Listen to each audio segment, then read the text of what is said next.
बड़ी खबर सबसे पहले ये कि सीएम चंपाई सोरेन विभागों की समीक्षा कर रहे हैं और जाहिर तौर पर सामने विधानसभा चुनाव है, तो विधानसभा चुनाव को लेकर यह बैठक भी काफी अहम मानी जा रही है, क्योंकि अधिकारियों को तमाम जरूरी निर्देश दिए जा रहे हैं कि उन्हें हर विभाग को जो लक्ष्य दिया गया है उसे चुनाव के पहले पूरा करना है। इसके साथ ही साथ दूसरी बड़ी खबर ये कि अब एक तरफ मुख्यमंत्री जहां पर विभागों के कामकाज की समीक्षा कर रहे हैं, तो दूसरी तरफ पार्टियां जो हैं वो अब चुनावी तैयारियों में जुट गई हैं। कांग्रेस की अहम बैठक हुई जिसमें यह कहा गया कि ये चुनावी शंखनाद है और सभी को, नेताओं को, कार्यकर्ताओं को अब चुनावी तैयारियों में लग जाना होगा। इन तमाम बातों पर हम चर्चा करेंगे। हमारे साथ सहयोगी संदीप भी जुड़ेंगे, लेकिन उसके पहले हम सुनाते हैं आपको कुछ ऐसी प्रतिक्रियाएं जो समीक्षा बैठक से भी जुड़ी हैं और चुनावी तैयारियों से भी।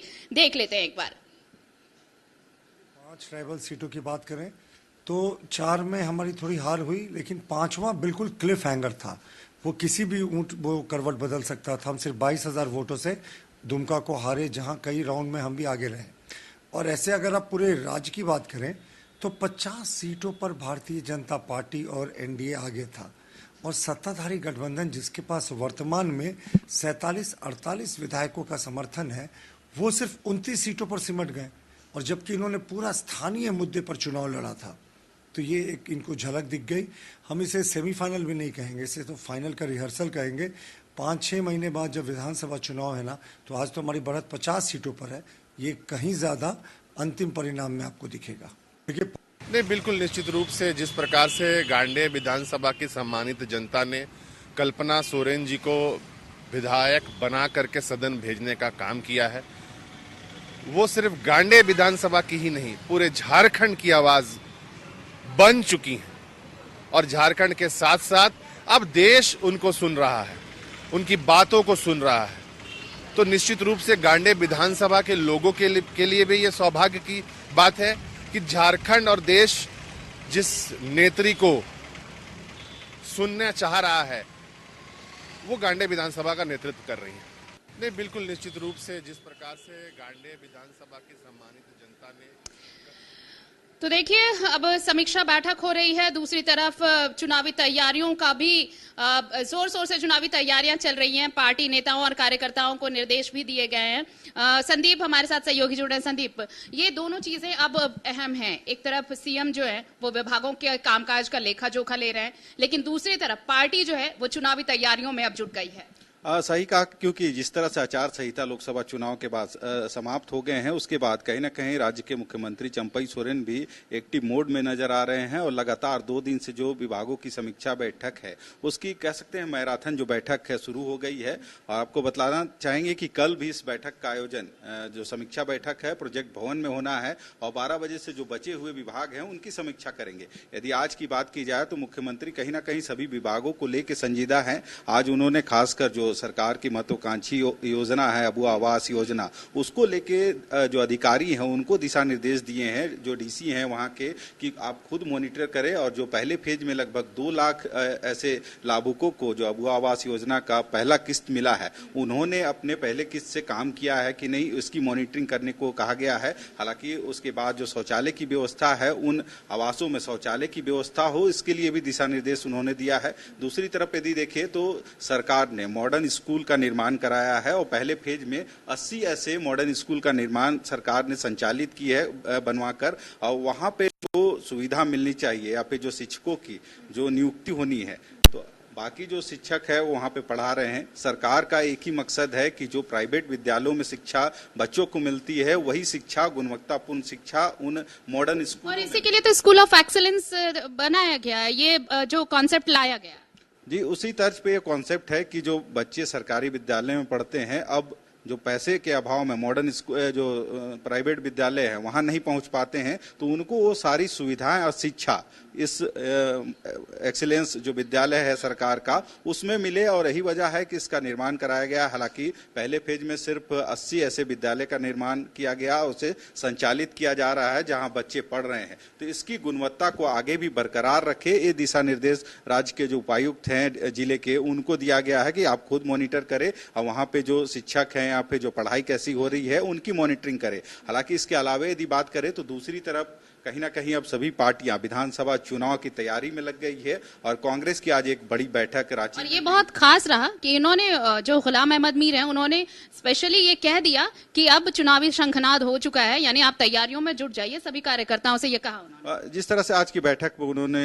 चाहे मंत्री हो, विधायक हो या फिर कार्यकर्ता, सभी को एक लहजे में कह दिया है कि आज से शंखनाद हो गया है विधानसभा चुनाव का। और जिस तरह से लोकसभा चुनाव को देखा जाए तो उसमें जो प्रतिशत जीत का रहा है, मार्जिन रहा है, इस बार काफी अच्छा इंडी गठबंधन या कांग्रेस का रहा है। यही वजह है कि सब में उत्साह दिख रहा है और जो लगनता लोकसभा में लगाया गया है कार्यकर्ताओं के द्वारा, वही स्थिति चाह रहे हैं गुलाम अहमद मीर की विधानसभा चुनाव में भी हो, ताकि अधिक से अधिक जीत जो है उनके खाते में आए। हालांकि उन्होंने धन्यवाद भी किया है अपने जो कार्यकर्ता है, मंत्री हैं, विधायक है, पर उन्होंने एक बात और भी कही है कि जिस लोकसभा में जिनकी उत्तरदायित्व था, यदि वे वहां पे थोड़े कमजोर पड़े हैं या फिर अपना उत्तरदायित्व सही से नहीं निभाया है तो उनकी भी समीक्षा होगी, चाहे वो प्रदेश अध्यक्ष हो, विधायक हो, मंत्री हो या एक कार्यकर्ता। तो सभी को एक नजर से देख रहे हैं। तो आने वाले विधानसभा चुनाव के लिए खासकर कांग्रेस और इंडी गठबंधन के लिए यह खास होगा, क्योंकि जो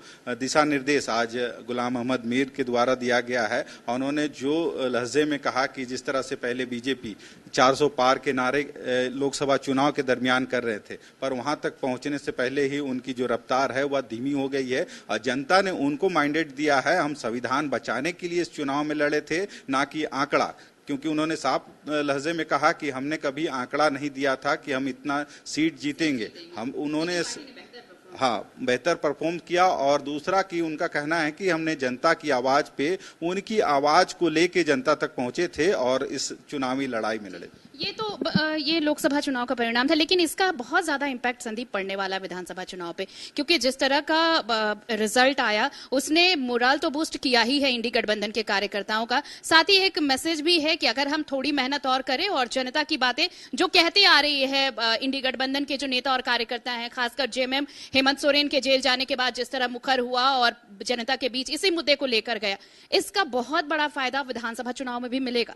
सही कहा, क्योंकि इस बैठक में एक समीक्षा भी की गई है कि इंडी गठबंधन के जितने भी बड़े नेता हैं, चाहे जेएमएम की बात करें, राजद की बात करें या कांग्रेस की बात करें, उन्होंने सभी का जिक्र किया। जो प्रभारी अध्यक्ष हैं कांग्रेस के खड़गे साहब, वे भी झारखंड दौरे पे कई बार आए। यदि प्रियंका गांधी की बात की जाए तो प्रियंका गांधी भी झारखंड पहुंची, राहुल गांधी। वहीं यदि राजद के तेजस्वी यादव की बात करें तो वे भी कई सभाओं को संबोधित किया और कहीं ना कहीं जो कार्यकर्ता थे उनका मोरल कैसे हाई किया जाए उसको लेके लगातार सभाएं की है। तो कहीं ना कहीं लोगों तक एक अच्छा मैसेज गया है। रही वजह है कि अभी जो एनडी गठबंधन के चेहरों पे खुशियां दिख रही है, या अब तो उनका जो कह सकते हैं लेवल है मोरल का, वो हाई है और इसका फायदा जरूर विधानसभा में देखने को मिलेगा। उन्होंने कल्पना सोरेन का भी नाम लिया कि जिस तरह से इतनी बाधाओं को पार करके कल्पना सोरेन का जो रूप देखने को मिला, सभी को लेके चली, चाहे इंडी गठबंधन के किसी भी प्रत्याशी थे, चाहे कांग्रेस का हो प्रत्याशी, जेएमएम का हो या राजद का, जितने भी प्रत्याशी थे सभी के सभा में उन्होंने जाकर जो जनता है उनसे अपील की है। और जो तेवर उनका देखने को मिला, इसका फायदा आगामी जो विधानसभा का चुनाव है उसमें भी देखने को मिला। इसका एक श्रेय कल्पना सोरेन को तो जरूर जाएगा आने वाले चुनाव में संदीप, की उनके आने के बाद, जैसे हेमंत सोरेन जब जेल गए, चंपई सोरेन के हाथ में नेतृत्व उन्हें सौंपा गया, लेकिन उसके बाद एक बिखराव सा नजर आ रहा था गठबंधन में, चाहे वो कांग्रेस की बात करें या फिर खुद जेएमएम के घर की ही बात करें। लेकिन कल्पना सोरेन जैसे ही आई, मानो सबको एकजुट कर लिया।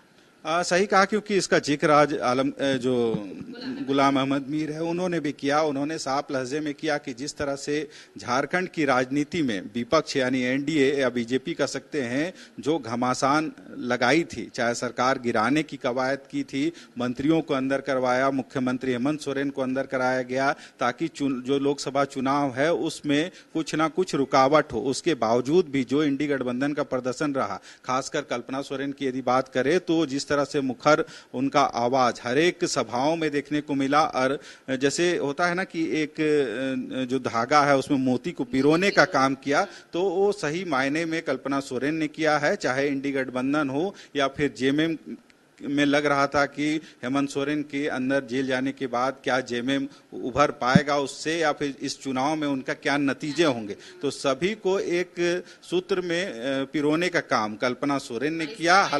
और दिखे। जरूर जरूर बहुत इसका बहुत धन्यवाद संदीप जी हमारे साथ जुड़ने के लिए। तो देखिए एक बिखराव सा पहले नजर आ रहा था जब लोकसभा चुनाव की रणभेरी बजी थी, जब हेमंत सोरेन को जेल भेज दिया गया था, लेकिन इसका सीधा फायदा जेएमएम को मिला और जिस तरह से लोकसभा में इंडी गठबंधन ने प्रदर्शन किया वो वाकई एक बोनस पॉइंट तो जरूर होगा और आने वाले विधानसभा चुनाव के लिए एक नई तस्वीर भी खींचने की कोशिश जरूर होगी इंडी गठबंधन की। कल्पना सोरेन के प्रोजेक्शन के बाद और उनके विधानसभा चुनाव जीतने के बाद, गांडे उपचुनाव जीतने के बाद ये तस्वीर और बेहतर होती नजर आ रही है। और जिस तरह से अब एक तरफ सीएम अपने काम में लगे हैं, दूसरी तरफ पार्टी अपनी तैयारियों में जुट गई है, तो इसका फायदा विधानसभा चुनाव में देखने को मिलने वाला है।